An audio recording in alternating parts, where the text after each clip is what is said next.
Сегодня День трезвости в России. Это всероссийский праздник. День трезвости мы должны превратить в месячник трезвости, а затем и в год трезвости. Вот 2019 год мы предлагаем объявить годом трезвости. В нашем университете проводится очень большая работа по формированию трезвого здорового образа жизни. С 2009 года мы проводим угловские чтения в нашем университете, в этом зале для студентов первых курсов. Сегодня в наш университет поступило более 5000 студентов.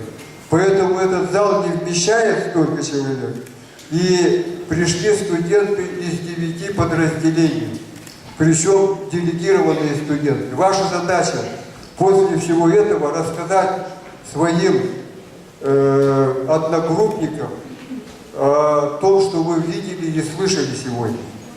Итак, мы закончим в течение часа. Никто не должен уходить. Далее, я хочу сказать, что мы вначале посмотрим видеоролики, потом слайды, и все будет очень интересно. А сейчас я хочу представить соратника, коллегу, с которым мы проводим угловские чтения. Это Башарина Зоя Константиновна, доктор филологических наук, профессор, председатель наставников, преподавателей нашего университета, вице-президент Лиги «Ученые женщины Якутии», академик Академии трезвости. Итак, сегодня я вам покажу сейчас на первом видеоролике величайшего человека, гуманиста мира, пламенного патриота России, хирурга с мировым именем, который в 100 лет делал операцию. Он никогда не курил, не пил. Представляете, до 100 лет он умер на 104-м году жизни. Я его лично знал. Он пригласил меня на свой 100-летний юбилей 5 октября 2004 года, который проходил там, в Петербурге, в Таврическом дворце. И вот я там выступал от имени Якутского государственного университета, от всех преподавателей, студентов, всех врачей Якутии, трезвенческих организаций Якутии, России и СНГ. Поздравил его со 100-летним юбилеем в Таврическом дворце, там, где выступали цари, президенты и так далее. Мне, выпускнику 1965 года университета, посчастливилось выступить там и прочитать стихотворение «Мой русский язык» в Таврическом дворце, которое очень понравилось Углову и всем присутствующим. Пожалуйста, видеоролик.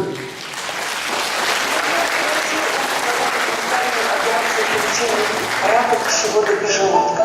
Уникальная операция на сердце. 34 года назад одним из самых первых в мире он пересадил искусственный клапан больному с тяжелым пороком сердца.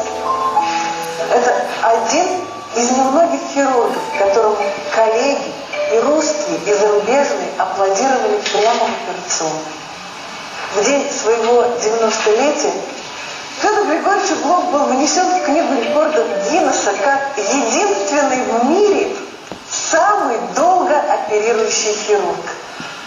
Та операция, которую мы снимали, закончилась тем, что успешно удалили опухоль весом в 3,5 килограмма.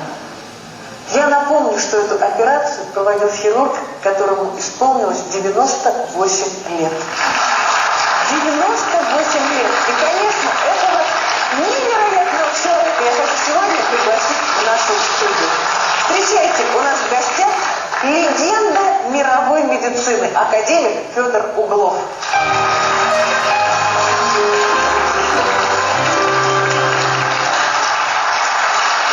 Садитесь.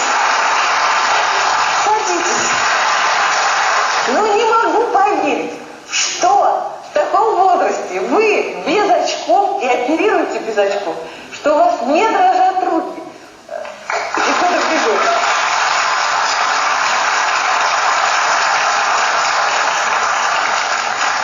Ничего в этом удивительного нет. Я не всю жизнь не пил, не курил, не выпил ни одной рюмки водки и не выкурил ни одной папиросы. Федор Григорьевич, невероятное долголетие. И человеческое, и профессиональное. Это просто удивительно. Вот говорят, что есть 3 порока, сокращающих жизнь людям. Это курение, алкоголь и женщины. Как вы? Непорочны? Нет. Я, значит, не пил никогда, не курил. И вел нормальный образ жизни. Вот, скажем, любовь.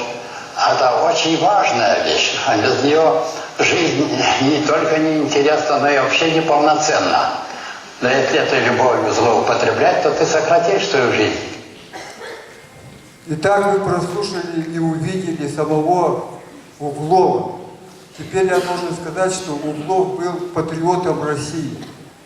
Вот. И поэтому у нас в университете, по моей инициативе, с 2006 года я ввел в учебный процесс знания гимна России и Республики Саха-Якутия.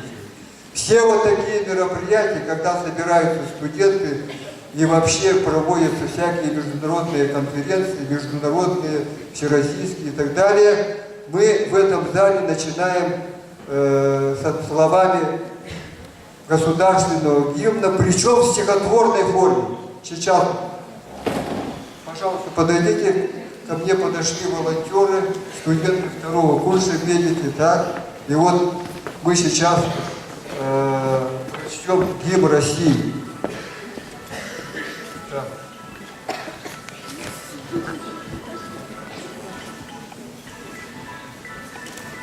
Прошу встать.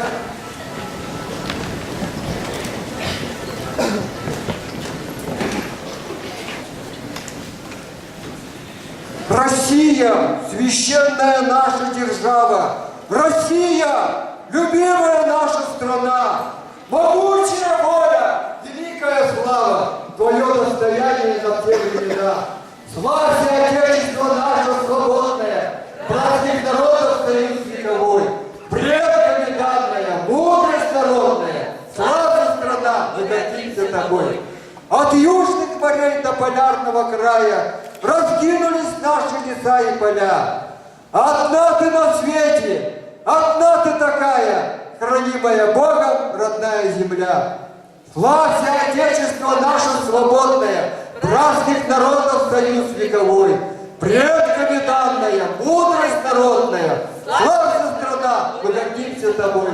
Широкие просторные мечты для жизни, грядущие нам открывают года, нам силу дает наша верность отчизне. Так было, так есть и так будет всегда. Славься, Отечество наше свободное, праздник народов союз вековой, предками данная, мудрость народная, славься страна, мы гордимся тобой. Будьте дисциплинированы, активны, неутомимы в действии, чтобы стать творцами своей достойной жизни и процветания нашей исконной, многонациональной, великой Родины России, как академик Федор Григорьевич Углов.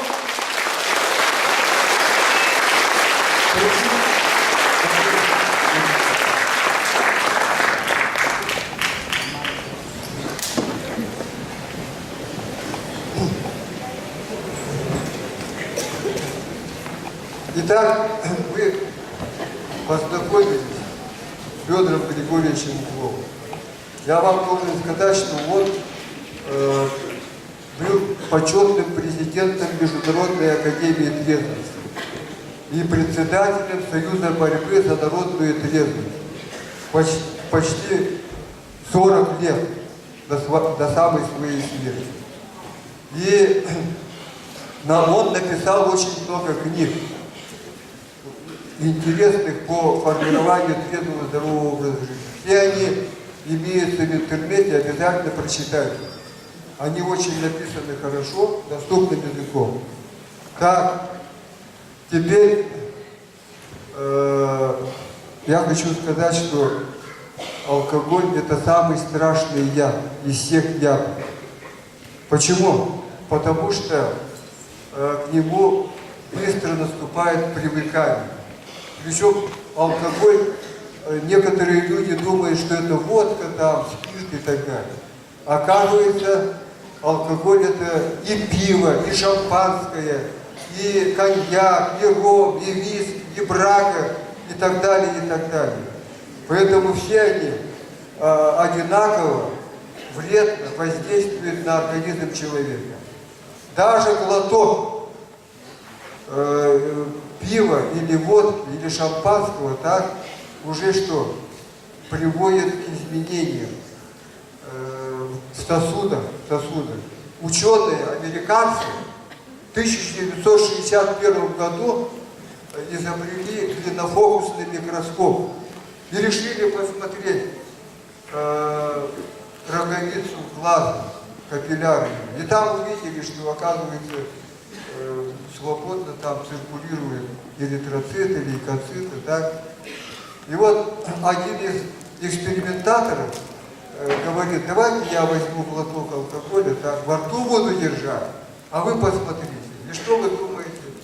Сразу же началось склеивание клеток в виде тромбов, пробочек, которые закупорены вот эти вот капилляры и мелкие сосуды. Значит, эти исследователи смотрели, один день они не рассасываются, второй день не рассасываются, неделю смотрели, не рассасываются, месяц смотрели, не рассасываются. Видите? У человека очень много капилляров, миллионы, миллиарды, так, поэтому это не чувствуется. Так? Вот.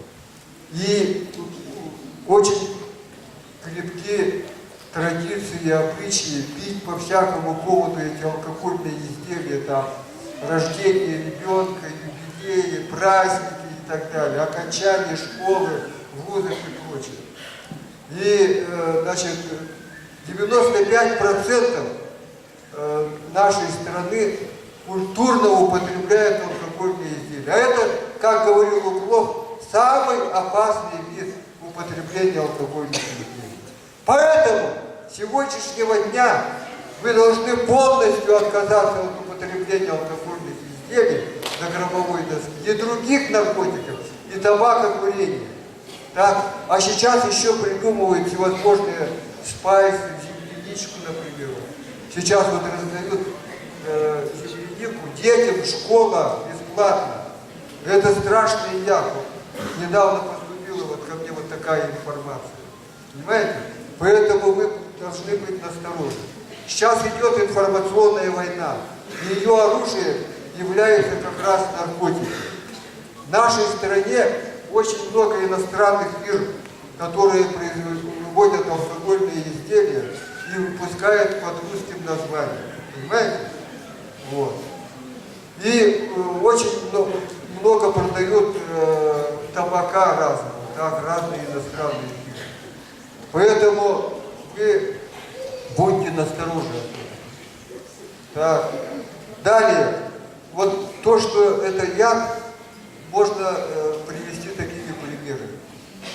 Значит, оказывается, природа это все предусмотрела, так, и запрограммировала все живые существа, чтобы живые существа не принимали яд.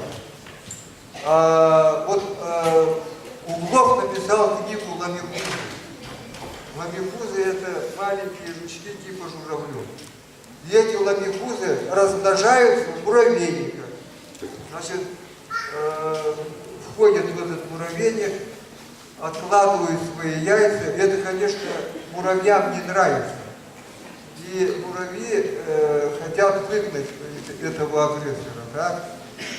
Но что делает ламифуза? Она падает на спинку и подставляет лапки. А на лапках вырабатывается как раз наркотическая жидкость вроде алкоголя. И эти муравьи начинают лизать эту жидкость, пьянеют, и, как люди все пьянеют, валяются, так, не работают. А муравьи же страшно много работают. Так? Вообще все живые существа должны трудиться, особенно человек. Так? Кто не работает, тот не ест, как говорится. И все, они умирают. И из этих яичек улупляются ламикузята, которые пожирают яйца муравьев.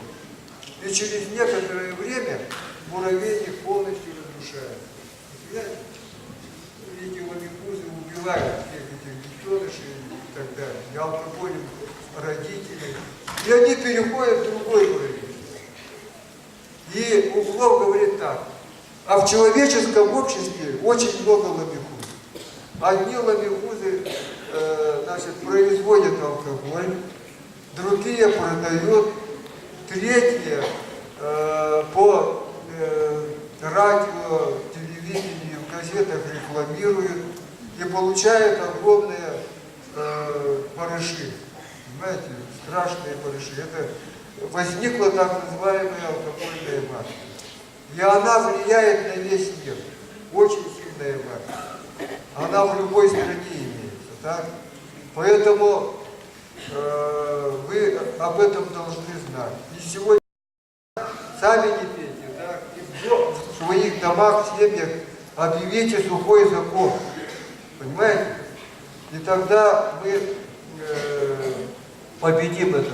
Почему? Потому что Лев Толстой говорил так: если человек услышит правдивую информацию об алкогольных изделиях, так, если он увидит своими глазами, какие изменения происходят во внутренних органах, вот, он полностью откажется.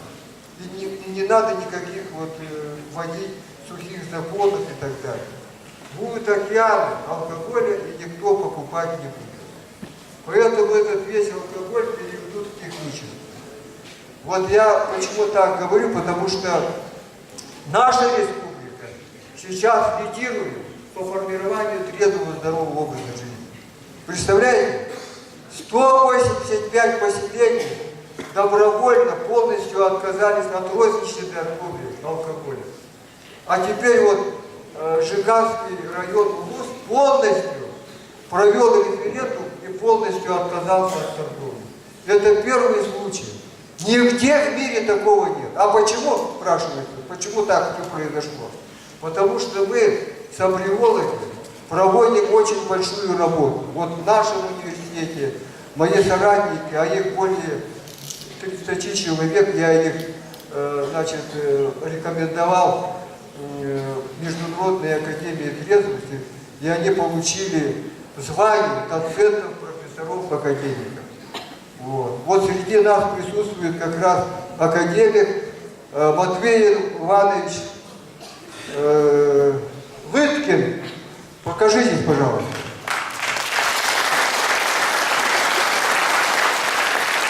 Он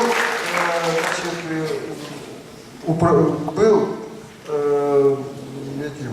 начальником управления по алкогольному лицензированию. И благодаря тому, что вот 5 лет это управление было, вот таких достижений мы достигли. И весь мир вот смотрит на нас с надеждой, что вот существует такая республика, где вот проводится очень большая работа. Поэтому это на нас всех накладывает большую ответственность. Вот представьте себе, Октябрьскую социалистическую революцию провели 17 человек под руководством Ленина. Понимаете? Ленин и они, все 17 человек, читали лекции. И в результате вот эта социалистическая Октябрьская революция произошла в нашей стране. Благодаря этому мы вот сидим в этом университете. Хотя многим не нравится это дело. Так, на самом деле, это огромное достижение было. Так? Поэтому, а вас тут сколько сидит? 713 человек. Если вы поделитесь вот этими впечатлениями со своими родными и близкими, геометрическая прогрессия пойдет, и мы за несколько лет оздоровим нашу республику, как это сделал в свое время Челышев в Самаре. Он был депутатом Императорской думы, так, и мэром. Самары, и он за 5 лет он произнес 100 речей в этой Госдуме, да, и в результате ввели сухой закон. Видите, он очень такой большой был патриот и борец за отрезок.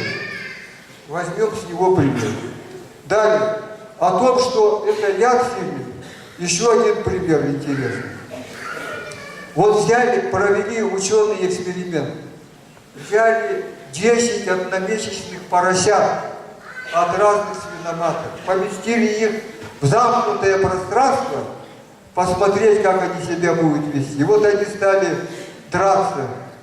Несколько дней дрались, пока один поросенок всех не победил. Когда он всех победил, он стал у них президентом, там, царем, королем и так далее. Так? Короче говоря, сразу наступила дисциплина. И он, значит, пробовал пищу и давал по ранжиру всем покушать и так далее. Один из экспериментаторов случайно налил пиво в корыто. Этот поросенок подошел, понюхал и стал кушать. Все прибежали, стали кушать. Все опьянели, несколько дней стоял хаос. Никто никого не слушал, они все дрались. Через некоторое время они протрезвели, и этот поросенок взял бразды правления в свои руки. И, значит, тогда экспериментаторы решили продолжить эксперимент, уже сознательно. Взяли, налили, поросенок подошел, не стал кушать, а прокинул. Представляете? Они думали случайно, второй раз подошли, он опять опрокинул это корыто и никому не дал кушать. Паспорт подходите, все. Видите, уже где-то у этого поросенка его никто не учил. Лекции им никто не читал, как я. Вот как вы, и Зоя Константиновна. Они сами, видите, уже у них где-то пришли, понимаете? Вот. Поэтому я не думаю, что хуже поросят вот эти. Поняли, наверное, о чем речь идет? Так, теперь прошу включить вот слайды, посмотрим слайды. Давай. Алеша, вот. Перед вами ученые, российские ученые, которые внесли большой вклад в изучение вреда алкоголя. Вот Чеченов, отец русской физиологии, он написал докторскую диссертацию о вреде алкоголя и обнаружил, что поражается нервная система, и алкоголь отнимает воду и кислород у клеток, прежде всего нервная система, а потом и другим органам. Поэтому наступает гипоксия очень сильная. Дальше. Корсаков, профессор, Корсаков, наверху. Так? Психиатр. Так, Алеша, назад. И он описал форму психоза, когда у человека пропадает память. И он забывает, как, когда ему есть, пить, одеваться, отведете в туалет, смотри сюда, смотри. Так, вот может в туалете стоять сегодня. Мало этого, наступает параличи рук, ног. Так, куда его везут? В психиатрическую больницу, там он умирает, куда его везут в морг. Мы патологоанатомы вскрываем черепную коробку, и что вы думаете? В резко выраженных случаях головной мозг уменьшается до размеров кулака. Вот причина того, что у человека пропадает память. Видите? И наступают параличи. Вот перед вами Федор Григорьевич Углов. Дальше. Вот я вот в Таврическом дворце стою вместе с Угловым. Видите, да? Дальше. Академик Павлов, лауреат Нобелевской премии. Вот произвел очень много экспериментов на обезьянах, собаках и на самом себе и говорит, что алкоголь в любой дозе очень вреден. Ни о каком культурном употреблении не должно быть речи. Дальше. Вот профессор Веденский. Видите, дальше. Углов. Дальше. Вот Углов, он 3 года жил в блокадном Ленинграде и днем и ночью делал операции. операции ему спас тысячи всех раненых бойцов и офицеров. Дальше, видите, он имеет награды. Так Углов всю жизнь занимался спортом, да, и делал зарядку, да, и физическим трудом. Дальше. Вот он закаливался. И вот эта фотография сделана была в день его столетия. Он напивается там, видите, зимой. Так, Углов любил еженедельно париться. Значит, закаливался. Дальше. Тут речь читал без очков. Дальше. Видите, работал как? Дальше. Вот благодаря его усилиям сотни тысяч людей отвратились от пагубной привычки. 3 миллиона людей отказали. Потому что внимательно слушали. Так, дальше. Вот посмотрите книги Углова. Вот это очень интересные книги прочитать, очень легко читаются, так, поучительные. Дальше. Вот сертификат рекорд Гиннесса. Видите, 100 лет он. Желаю вам творческого долголетия. 100 лет. Видите, да? Дальше. Вот жизненные принципы Федора Григорьевича Углова. Вот прежде всего, люби Родину, будь патриотом. Видите, люби работу, умей владеть собой. И четвертое, никогда не травись ни алкоголем, ни табаком, иначе бесполезны будут все остальные рекомендации. Вот почему надо гимн знать каждому человеку. А оказывается, мало кто знает. Да? Вот. И гимн Республики Саха-Якутия. Дальше. Вот мы на могиле академика Углова Зои Константиновны в этой Невской лавре. Дальше. Вот будьте патриотами Родины и помните, что только трезвая Россия станет великой, говорю. Вот это вот сфотографируйте, так это определение, выучите, и с завтрашнего дня все делайте зарядку. Это вот самое хорошее определение. Поняли, да? Почему надо делать зарядку? Быстро, быстро.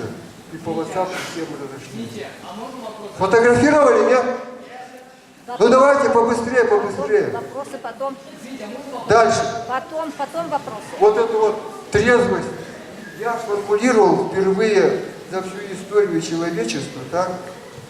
Проанализировав работы физиологов, невропатологов, психиатров 19, 20, 21 веков, как врач-патолога-анатом сформулировал закон трезвости, тоже сфотографируйте, который никому нельзя нарушать. Трезвость – это полная свобода человека от алкогольной, табачной, наркотической запрограммированности и фактических отравлений. Ясное, четкое отражение головным мозгом окружающей действительности, естественное, творческое, единственное разумное состояние человека, семьи и общества.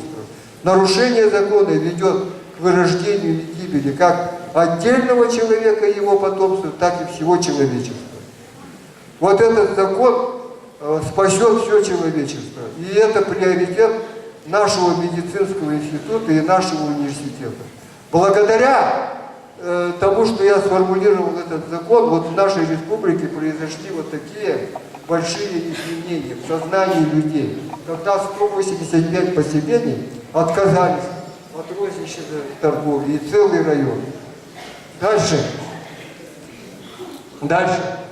Вот это мои материалы. Вот посмотрите, головной мозг в норме, а вот у пьющего человека, видите, мягкая мозговая оболочка утолщена, извилины уплощены, и под микроскопом сотни, тысячи, десятки тысяч мертвых клеток. Дальше. Вот это вот, видите, сердце нормальное, а это сердце у человека, который выпивает, особенно пиво. И это сердце может увеличиться до размеров, значит, в 10 раз больше может быть сердце. Дряблое, такое, увеличенное. И такое сердце впервые описали немецкие ученые, а Германия это родина пива. И сердце еще алкогольное, это пиво действует на головной мозг. Появляются психозы, бред, всевозможные галлюцинации, так. И вот это свойство использовал Гитлер. Фашизм зарождался в пивных барах. Туда приходили молодые люди от 15 или старше лет и разговаривали на тему, что Гитлер самый великий вождь всех народов, всех времен, и что на земле должны жить только немцы. Остальные народы надо убивать, превращать в рабов. Эта теория называется фашизмом. Вот они выходили на улицу, орали, кричали: «Сядьте!» Ага. Дальше идем. Так, погоди, еще. Так, вот печень, посмотрите, печень какая. Нормальная, а вот когда выпивают люди, да особенно шампанское, сухие вина, печень перерождается в жировку, в размерах, становится дряблой, при малейшей травме разрывается, и человек может умереть от разрыва. Дальше. Почки то же самое, видите? Дальше. И когда цирроз почек наступает, человек умирает от отравления мочой, и головной пахнет мозг мочой и все внутренние органы. Дальше. Вот сосуды поражаются, видите? Дальше. Пьющие умирают. Вот это вот сердечные сосуды, видите, как они суживаются? И соли, и кальция потом откладываются, они становятся очень такими плотными, не разрезаются ножом и ножницами почти. Так, дальше. Вот это вот головной мозг юноши 23 лет, который 3 раза попадал в медотрезвитель, умер от разрыва сосудов головного мозга. Видите? Смертельное кровотечение. Дальше. Вот. На почве опьянения обморозил мозг. Дальше. Руки. Стал инвалидом. Отрезали ему руки. Дальше. Видите как? Дальше. Вот это вот 17-летний юноша тоже так, первый раз выпил водки немного, так, и захлебнулся в животных массах. Это студент. Поэтому вы не обмывайте, ничего не делайте. Все, дальше. Вот видите, все вот эти пьяницы, алкоголики подвержены тому, что у них беспорядочные половые связи, в результате они заражаются сифилисом, гонореей, СПИДом и так далее. Дальше. Этот человек курил и пил, и умер от рака легких и желудков. Дальше. Вот это вообще уникальный слайд. Единственный в мире, я его скрывал как раз, так? Это труп алкоголика, который закончил жизнь в психиатрической больнице. 20 лет он там лежал. Потом, видите, в конце концов ему отрезали все ноги, внутренние органы все уменьшены, склерозированы, сосуды тоже. Видите? Ну кто хочет вот так? Такой конец. Кому это нужно? Будете пить? Нет, поднимите руки. Кто будет пить? Вы видите? Нет, это очень хорошо. Дальше. Вот. Дети, употребляющие алкоголь, родители и курящие. Видите? Дальше. Вот основные причины неполноценных детей: алкоголь, табакокурение, наследственно. Дальше. Вот видите, половые клетки человека нормальные, вот там, слева, да? И если человек выпьет бокал шампанского, рюмку водки и бутылку пива, через 15 минут такие изменения. Дальше. В результате этого рождаются такие дети. Оказывается, в год вот таких детей рождается более 200 тысяч в России. Можете себе представить? Об этом же не говорят. Дальше.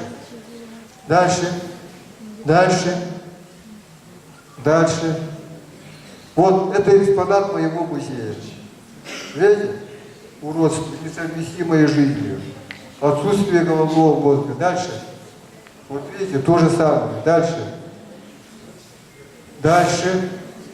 Вот. Кажется, что голова очень большая, на самом деле вместо мозга пузырь, заполненный водой. Дальше. Видите, какое уродство? Дальше. Дальше. Дальше. Дальше. Так. Вот, посмотри. Запомни. Видите, это потом рассказывайте это. Так. А теперь я хочу предоставить слово Зое Константиновне.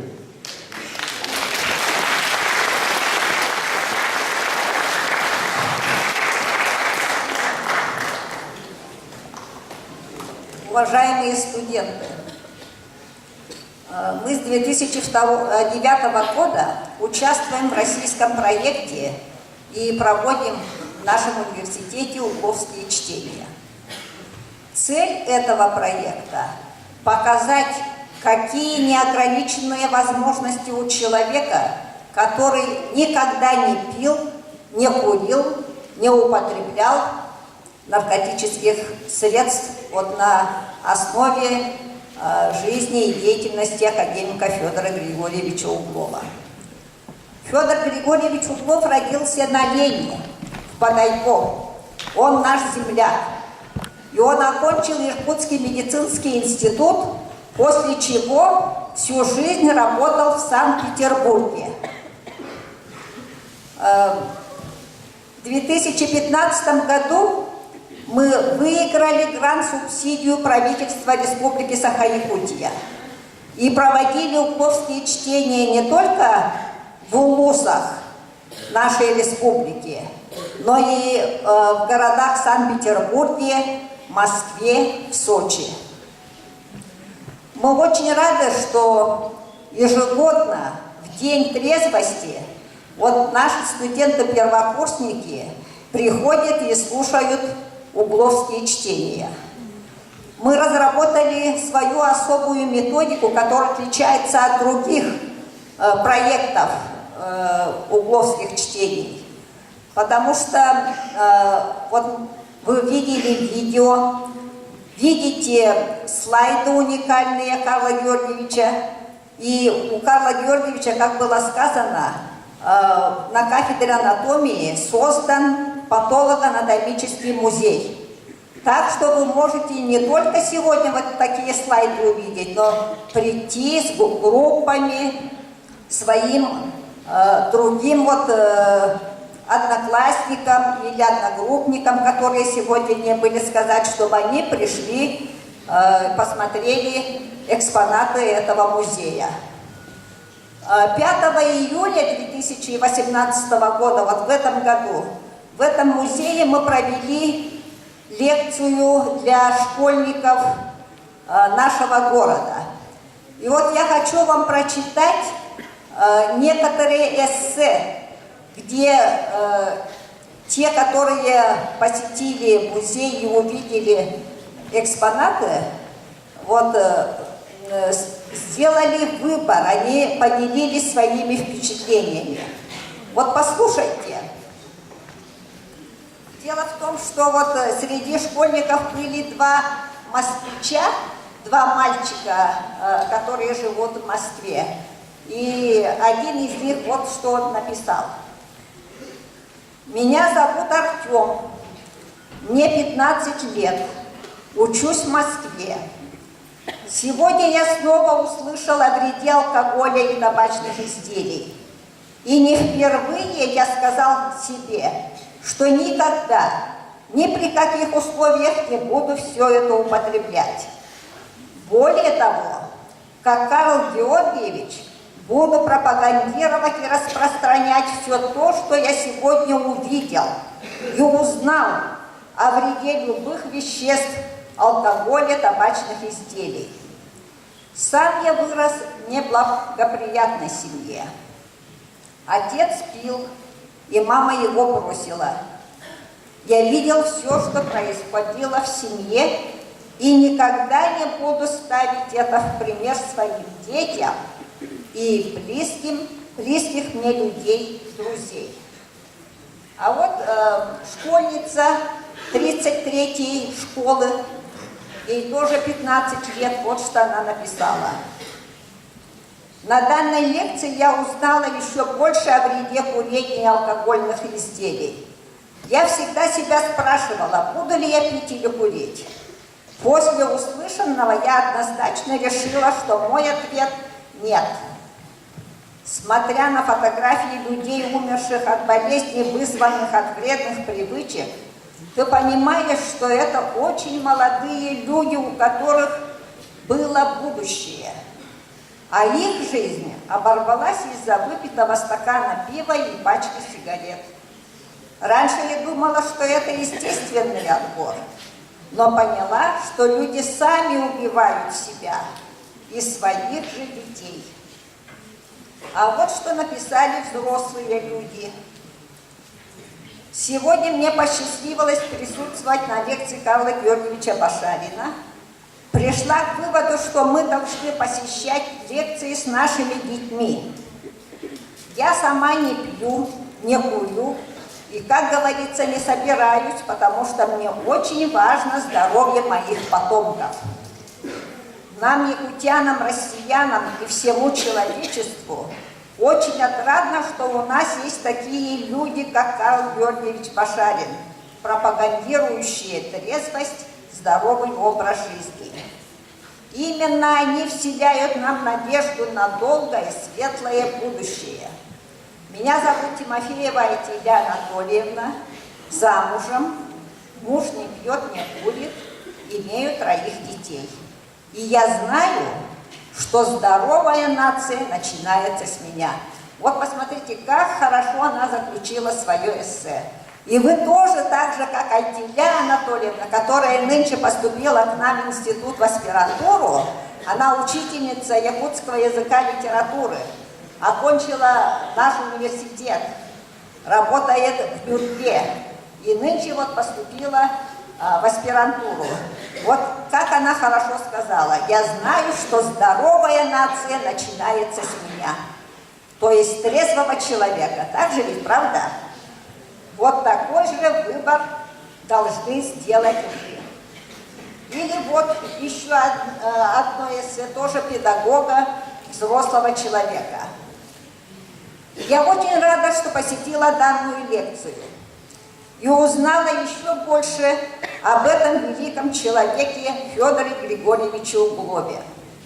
Хотелось бы, чтобы каждый человек хотя бы чуть постарался быть похожим на него. Мне было очень сложно видеть, очень сложно смотреть на виды патологий младенцев, развитых в результате алкогольной зависимости, так как я сама родилась с врожденной аномалией плода, попросту говоря, с волчьей пастью. Наличие этой болезни – это вечный дискомфорт при самых обычных вроде бы вещах: глотать, кушать, дышать и говорить. Но мне очень крупно повезло с родными, и меня прооперировали.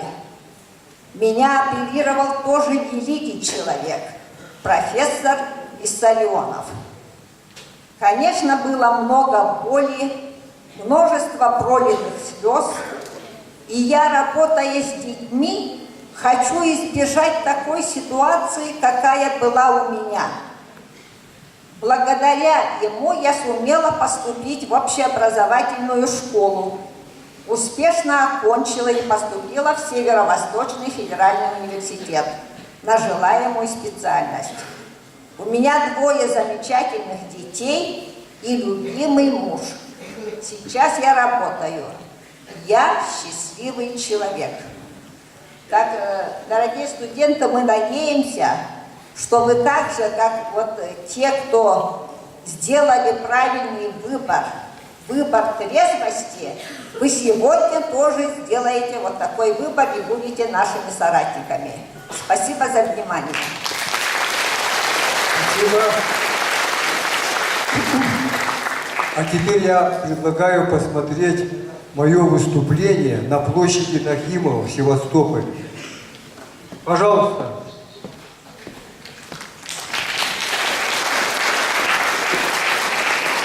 Душа. И вот такие угловские чтения прошли по всей стране, в том числе здесь у вас в Якутии. И вот Карл Григорьевич Пашарин, конечно, наш мощнейший соратник. Трудно после него всегда выступать, очень трудно. Вот. Лучше перед ним выступать. И я вот, все-таки мы сегодня его тоже будем чествовать. Я бы хотел два слова про него сказать.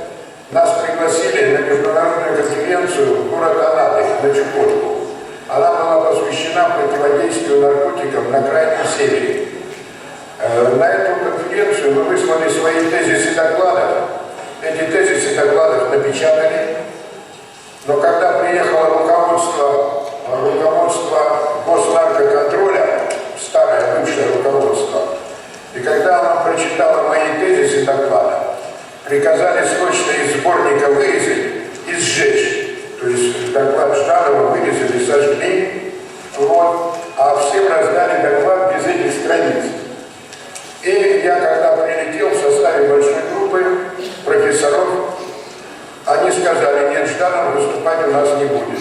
То есть мы против того. Это было буквально 3 года назад.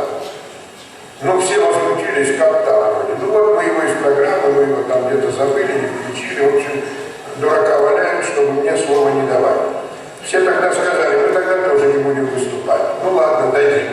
Но только 10 минут. Ну что за 10 минут можно рассказать об этой серьезнейшей проблеме? Ну я вышел и сказал, что вообще проблема наркотиков страшная проблема. Но начинается эта проблема не с наркотиков, которые колятся наркоманам, а проблема начинается с первой сигареты, которую ребенок выкурил, с первой губки, которую ребенок употребил. Этот президиум аж весь перекорежило, когда я начал про алкоголь и табак говорить.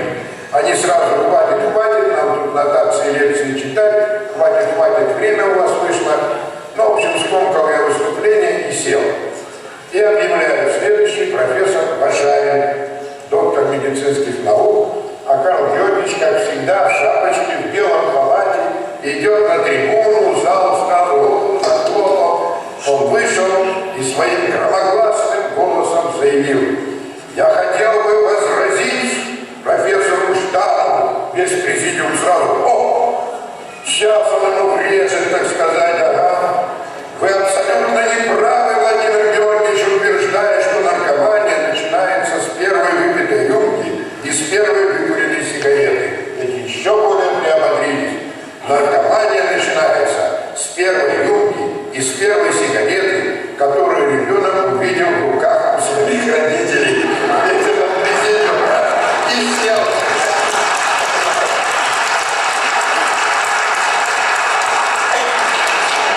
Я вспоминаю, как мы радовались на столетии Федора Григорьевича Углова в Таврическом дворце, в этом историческом здании. Прошло чествование.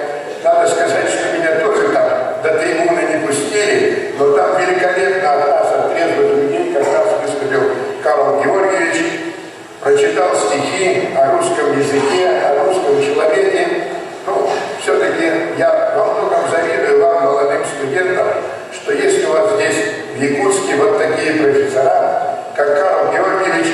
Ну, о себе я тоже завидую, потому что действительно по жизни Федор Григорьевич Углов был моим учителем, великим учителем, был моим старшим товарищем, а в общем-то я согласен с Александром Николаевичем Буйровым.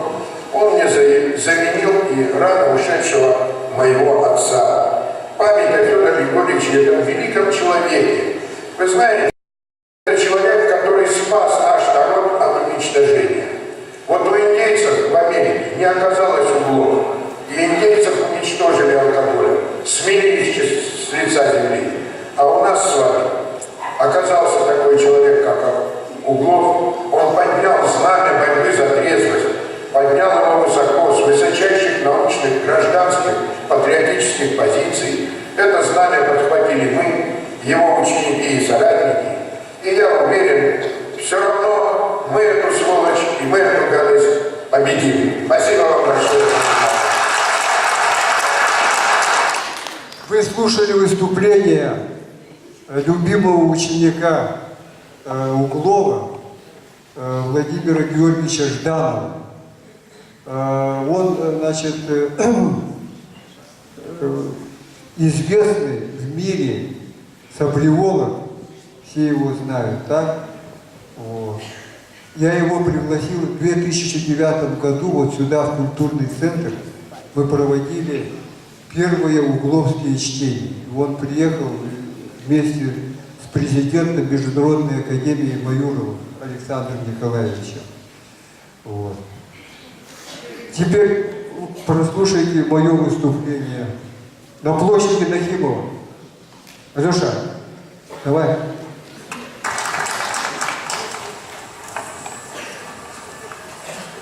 Карл Башарин, профессор Северо-Восточного федерального университета, вице-президент Международной академии трезвости. Я, как врач-патологоанатом и автор учебного пособия «Алкоголь – коварный разрушитель организма», основанный на многолетнем изучении патологических изменений в органах умерших от алкоголя людей, призываю вас полностью отказаться от вредных привычек от употребления алкогольных изделий, так как это сделал 17-летний юноша Борис Карташ, написавший замечательное стихотворение «Очнись, великая Россия! Очнись, великая Россия! Из дряных четверенек встань! Довольно алчным хамам змея платить чудовищную дань! Быть или пить – всего два слова, но в них душою мы горим. Вот наша Поля Куликова, вот где за Русь мы постоим. Если хочешь ты отчизне хмельные путы разорвать, вернуть народ свой трезвой жизни, будь трезвым ты, стань нашу рать. Будьте трезвыми, чтобы стать творцами своей достойной жизни и истории страны. Спасибо!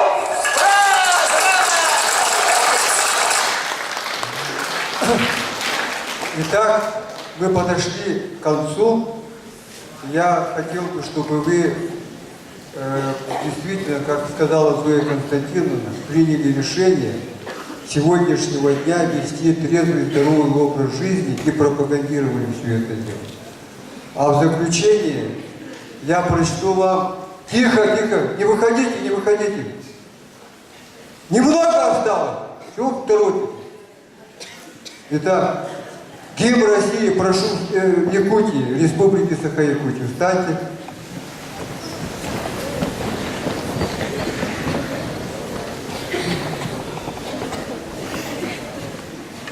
Якутия, ты светом зари, к добру и счастью всех нас зовешь. Алмазной радугой ты горишь, и нас к победам грядущим ведешь. Цвети и крепни, родная земля, расти и славься, Якутия. Краса и гордость России ты всей, тебя раздольнее нет и щедрей. Привольно лето наше течет, водой живой до края полна. Она согласие и силу несет, дарует мир всем народам она. Цвети и крепни, родная земля, расти и славься, Якутия.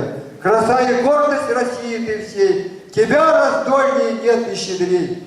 Земля Саха, святыни твои, с вершин веков напутствует нас. Мы путь продолжили предков своих, и с честью исполним мы их наказ. Цвети и крепни, родная земля, расти и славься, Якутия. Краса и гордость России ты всей, тебя раздольнее нет и щедрей.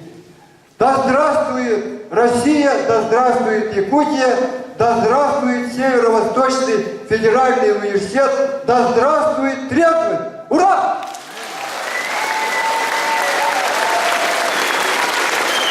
Спасибо за внимание. Все, на этом мы заканчиваем. До свидания.